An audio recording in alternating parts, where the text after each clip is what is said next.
Happy day students. Today we are going to discuss about class 10 social science geography manufacturing industries. This is just a collage of manufacturing industries.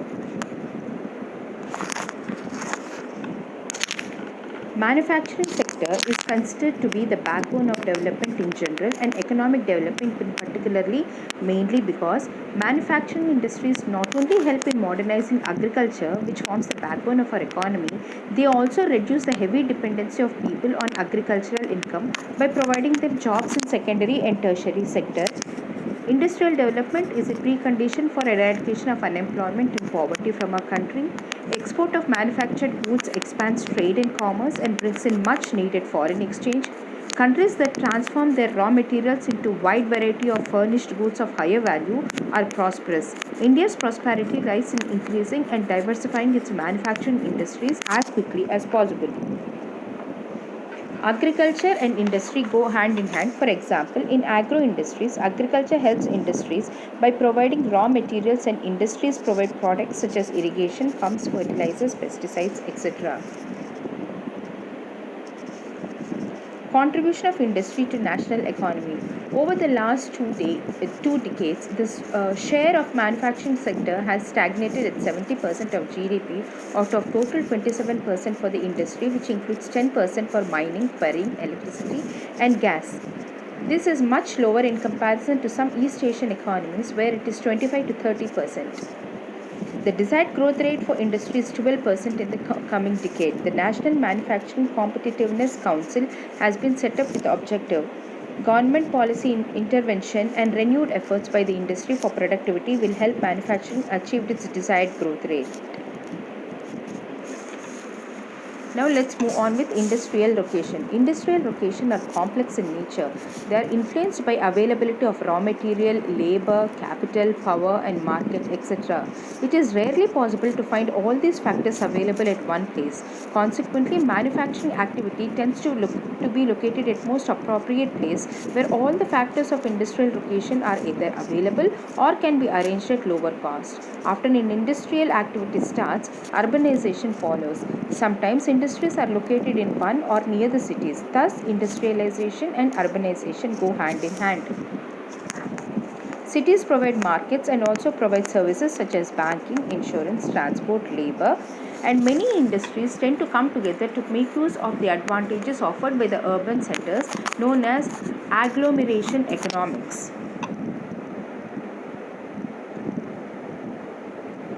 These are just flowcharts to explain industry market linkage and ideal location for an industry. Moving on with types of classification of industries. Industries can be classified based on the following criteria. On the basis of raw materials, we have agro-based industry and mineral-based industry. On the basis of their main role, we have got the basic industry and consumer industry. Basic industry, those industries which provide raw material to other industries. Consumer industries, those industries which produce goods for consumers are called consumer industries. On the basis of capital investment, we have small scale and large scale, as the name obviously explains what it is. On the basis of ownership, public sector and private sector, we have joint sector followed by cooperative sector. Public sector are owned and operated by government. Private sector are owned, operated and maintained by individuals or a group of individuals. Joint sector are run both by government and group of individuals. And cooperative sectors are owned, operated and maintained by a supplier of raw materials, workers of the industry, etc. The other type of classification of industry is on the basis of finished goods, that is the output of any particular industry. We have heavy industries and light industries. Heavy industries, those industries which use heavy and bulky raw materials and produce heavy goods in large quantities. Light industries, those industries which use light and small raw materials and produce light goods. These are called light industries. This is a flowchart to explain the classification of industries. Now let us move on to agro-based industries, in which first we start with textile industry. The textile industry occupies unique position in the Indian economy because it contributes significantly to industrial production. Moving on with cotton textiles. In ancient India, cotton textiles were produced with hand spinning and handloom weaving. techniques. After the 18th century, power looms came into use. Our traditional industries suffered a setback during the colonial period because they could not compete with the mill-made cloth from England. Cotton textile industries are facing many problems such as scarcity of good quality of cotton. Main cotton growing areas went to Pakistan. Old machinery, erratic power supply, low productivity of labor, tough competition from synthetic fibers. This is a map of textile industries in India. Jute textiles and its problem. India is the largest producer of raw jute and jute goods and stands at the second place as an exporter after Bangladesh. There were about 80 jute mills in India in 2010 and 11. Most of these located in West Bengal, mainly along the banks of Hooghly River in a narrow belt of about 98 kilometers long and 3 kilometers wide. Jute industries are facing problems like main jute producing areas went to Bangladesh, high production cost, declining demand of jute in international market, tough competition again from synthetic fiber industry. Now let us find out the reason why jute industries are located mainly along the Hooghly River, because there are 69 jute mills located here. The area provides many favorable conditions required for this industry. Raw jute is available for West Bengal. West Bengal is the largest producer of jute. Coal for energy is brought from nearby Raniganj coal fields. Hooghly River provides water for washing and cleaning jute. Warm and humid climate is very favorable for cultivation of jute. Kolkata is a metro city which provides capital and market. Hooghly River also provides cheap water transport.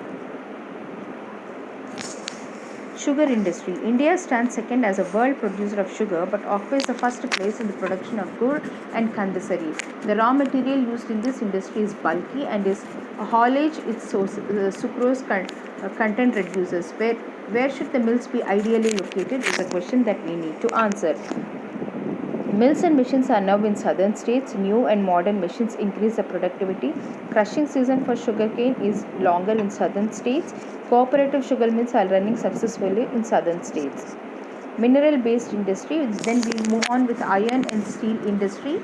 The iron and steel industry is the basic industry, since all the other industries like heavy, medium and light depend on it for their machinery. Steel is needed to manufacture a variety of engineering goods, construction material, defense, medical, telephonic, scientific equipment and a variety of consumer goods. Most of the steel plants are located in Chota Nagpur region due to favorable condition. Important integrated steel plants are like Jamshedpur, Durgapur, Bokaro, Bhilai, Bonpur, etc.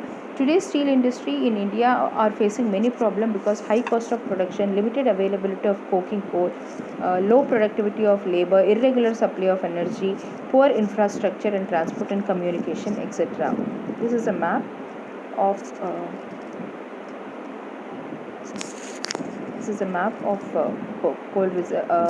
iron reserve. Now we will move on to iron and smelting. It is the second most popular metallurgical industry in India. The raw material used is a bulky, dark, reddish rock known as bauxite. It is light, corrosion resistant, and a good conductor of heat and is malleable. It becomes stronger when mixed with other metals. It is used to manufacture aircraft, utensils, and wires. Major sources are located in Orissa, West Bengal, Kerala, Maharashtra, and Tamil Nadu. Chemical industry contribution is approximately 3% of annual GDP by this particular industry. In terms of size, it is the third largest industry in Asia. Organic and inorganic sectors of the industry are rapidly growing. Moving on to fertilizer industry. India is the third largest producer of nitrogenous fertilizers. Fertilizer industry is centered around the production of nitrogenous fertilizers, phosphoric fertilizers, and ammonium phosphates and complex fertilizers. Cement industry requires bulky raw material like limestone, silica, alumina, and gypsum. There are many cement plants in Gujarat because of proximity to ports. There are 128 large and 323 mini cement plants in India. Improvement in quality has found the Indian cement a ready available market in East Asia, Middle East, Africa, and Southeast Asia. This industry is doing well in terms of production as well as export. Moving on to automobile industry. Automobile provides vehicles for quick transport of goods and services and passengers. Trucks, buses, cars, motorcycles, scooters, three-wheelers, and multi-utility vehicles are manufactured in India at various centers. After liberalization, the coming in of a new and contemporary model stimulated the demand for vehicles in the market, which led to variety growth of the industry, including passenger cars, two and three-wheelers. This industry has experienced a quantum jump in less than 15 years. Foreign direct investment brought in new technology aligned the industry with global development.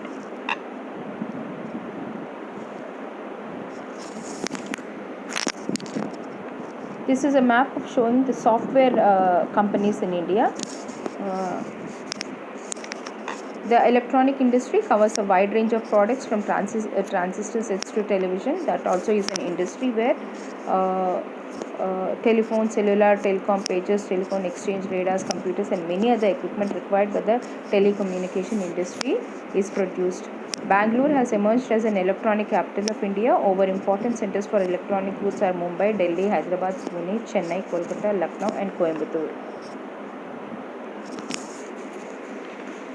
Although industries contribute significantly to India's economic growth and development, the increase in pollution of land, water, air, noise, and resulting degradation of environment that they have caused cannot be overlooked. Industries are responsible for four types of pollution, mainly air pollution, water pollution, thermal pollution, noise pollution. If we take air pollution, it is caused by presence of high proportion of undesirable gases such as sulfur dioxide, carbon monoxide, airborne particulate material containing both solid and liquid particles like dust, sprays, mist, and smoke. Water pollution is caused by organic and inorganic industrial waste and effluents discharged into rivers. Thermal pollution of water occurs when hot water from factories and thermal plants is drained into rivers and ponds before cooling. Noise pollution not only results in irritation and anger, it can also cause hearing impairment, increased heart rate, and blood pressure among those physiological effects. Mining activity also to get raw material from industry also degrades the environment. Land degradation, deforestation, soil erosion, water logging are the results of mining activities.